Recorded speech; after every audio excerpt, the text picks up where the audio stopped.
Las profesoras de la Escuela Francisco Márquez te presentan información sobre la Revolución Mexicana.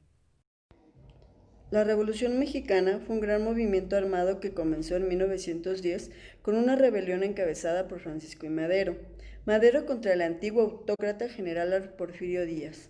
Fue la primera de las grandes revoluciones del siglo XX, pero no tuvo una ideología clara como la Revolución Rusa o Francesa. Esta revolución fue caracterizada por una variedad de líderes, cuño socialista, liberal, anarquista, populista y en pro de la reforma agraria.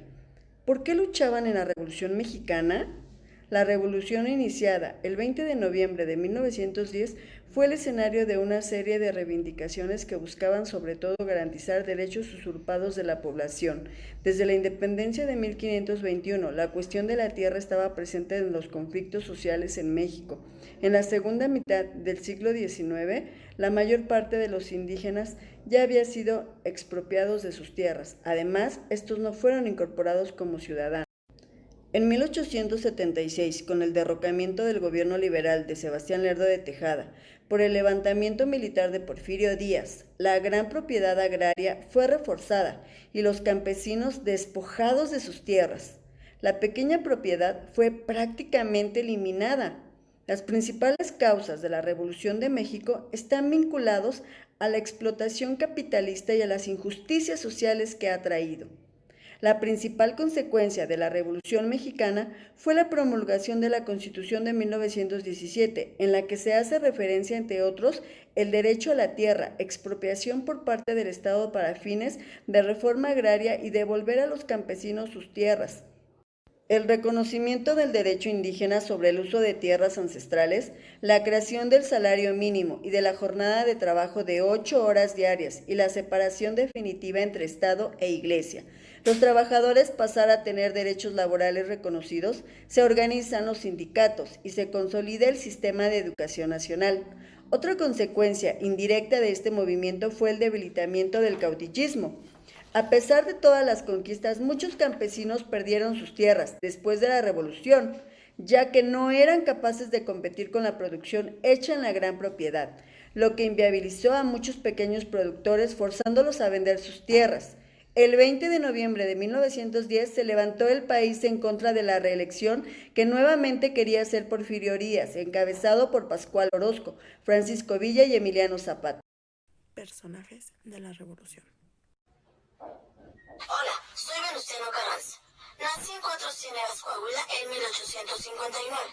Después de derrotar a Huerta, fui presidente de 1917 a 1920.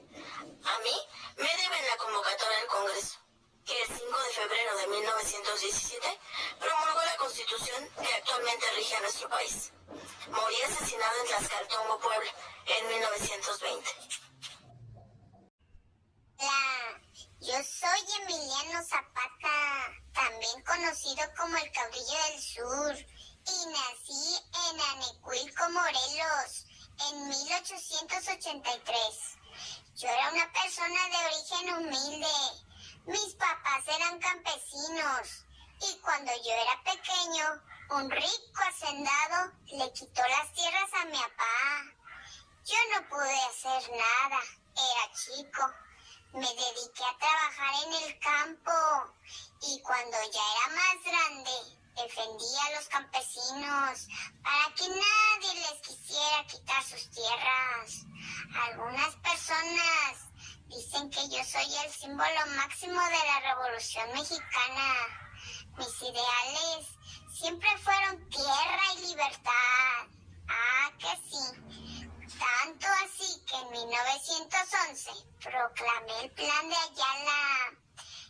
Este documento exigía a los dueños de las haciendas la devolución de las tierras a la clase trabajadora, o sea, a los campesinos también.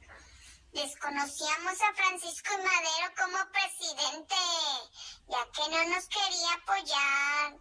Fui traicionado por el coronel Jesús Guajardo y asesinado a la entrada de la hacienda Chinameca, en las cercanías de Cuautla, Morelos, en 1919.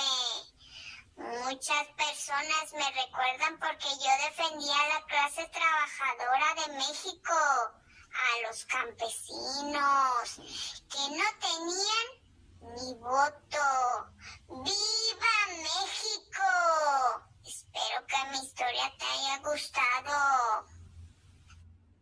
Francisco Villa, Doroteo Arango, su nombre real, nació en la población de San Juan del Río Durango en 1878. Uno de los mexicanos más famosos en el mundo y quizá se deba a que, después de secundar la Revolución de Madero y colaborar con Venustiano Carranza para vencer al general Huerta, siempre se mantuvo en franca rebeldía contra todo sistema impuesto, incluso el mismo Carranza, con quien combatió años después. Su fama de gran militar lo llevó a vencer a los enemigos de las fuerzas oficiales en Zacatecas, e incluso a hacer una pequeña incursión militar en Columbus, Estados Unidos. Murió asesinado cerca del poblado de Hidalgo del Parral, Chihuahua, en 1923. Soy Francisco Madero. Nací en la ciudad de Parras, Coahuila, en 1873.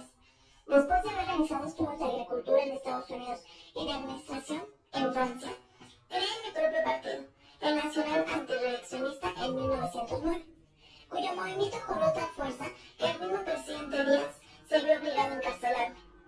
Desde la prisión, suscribí el Plan de San Luis, cuya máxima era la no reelección de Dr. Porfirio, encabezando un movimiento que terminara derrocando al general Díaz en 1910 y 1911. Fui presidente de la nación hasta 1913, cuando un golpe militar, liderado por el general Victoriano Huerta, me traicionó, me derrotó y terminó con mi vida en las cercanías del actual Archivo General de la Nación, junto con el vicepresidente Pino Suárez. Soy Porfirio Díaz. Nací en 1830 en la ciudad de Oaxaca. Durante mi juventud decidí apostar por la carrera de las armas, distinguiéndome notablemente en la lucha contra la intervención francesa.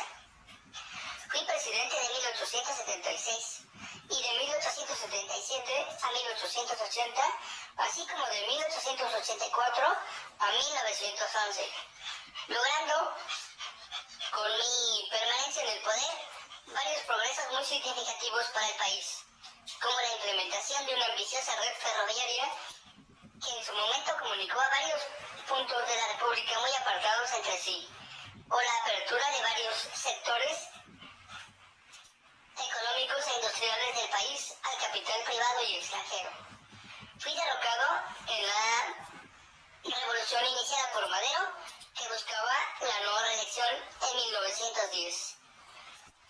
Morí en la ciudad de París en 1915. Revolucionarias.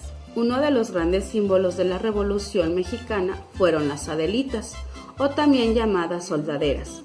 Fueron mujeres que participaron de manera activa en lucha armada, participando en diferentes contingentes militares, desempeñando diversos puestos como soldados, cocineras, enfermeras o ayudantes.